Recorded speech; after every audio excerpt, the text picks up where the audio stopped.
think of LAIKA, which I love this studio. They do some amazing stuff like Coraline, Boxtrolls, ParaNormal. And if you're not familiar with those movies, you need to check them out. And today, I'm going to give you a little tour of what you're going to be seeing if you come to this little exhibit that's going on here at Universal Studios.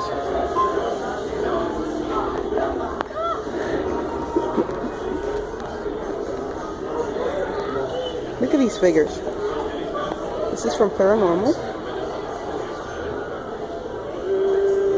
Some incredible work they do.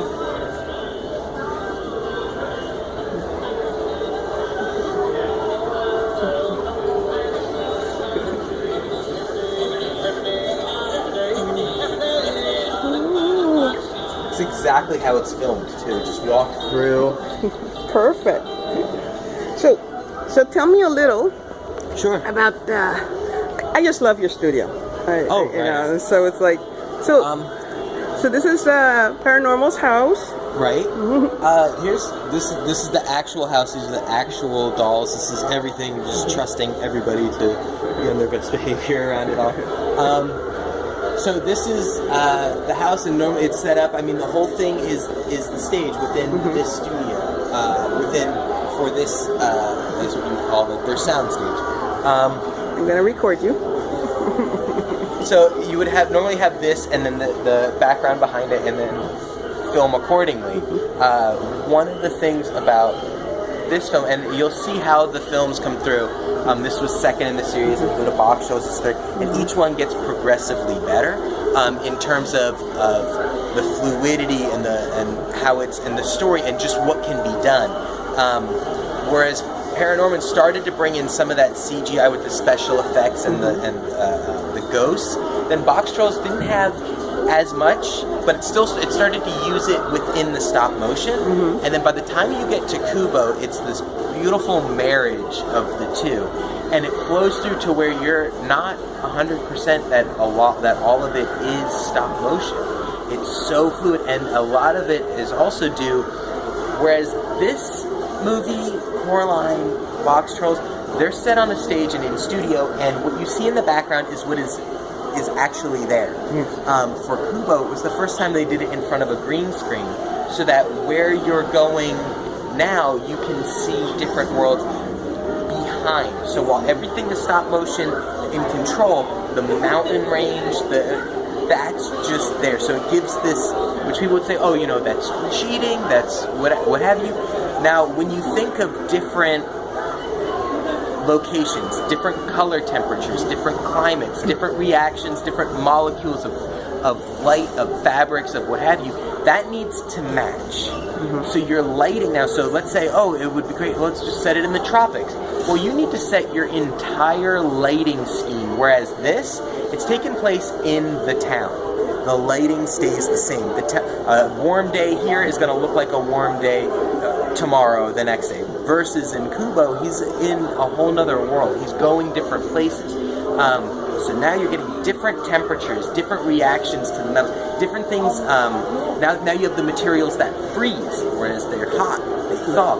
So while it seemed like a great, easy way to fix that, you now have a whole nother of color and temperature and mood dynamics that you need to hire an extra team on to balance that. So while it seemed like, oh, that just made your jobs easier, it didn't. It made a new job need to be created just because you thought you could just drag and drop something in the background.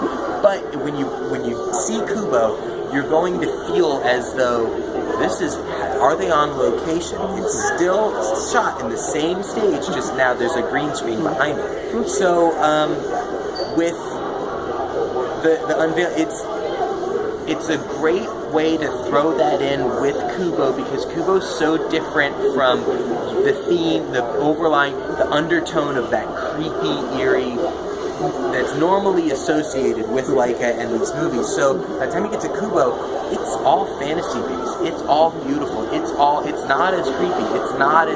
It's more just this epic adventure.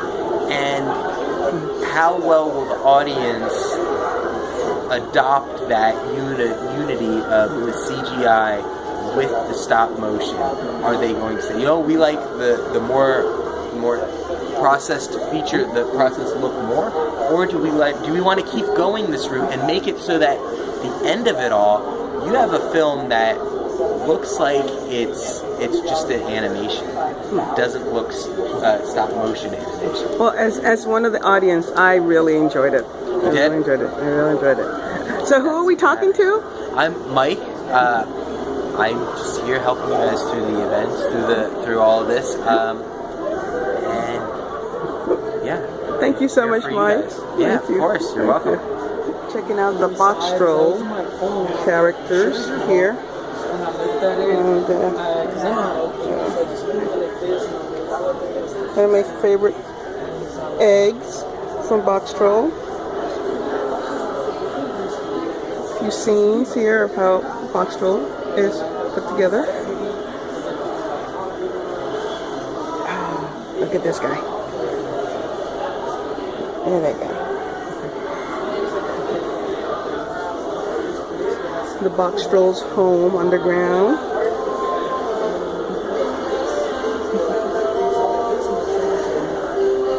Look at all these boxes.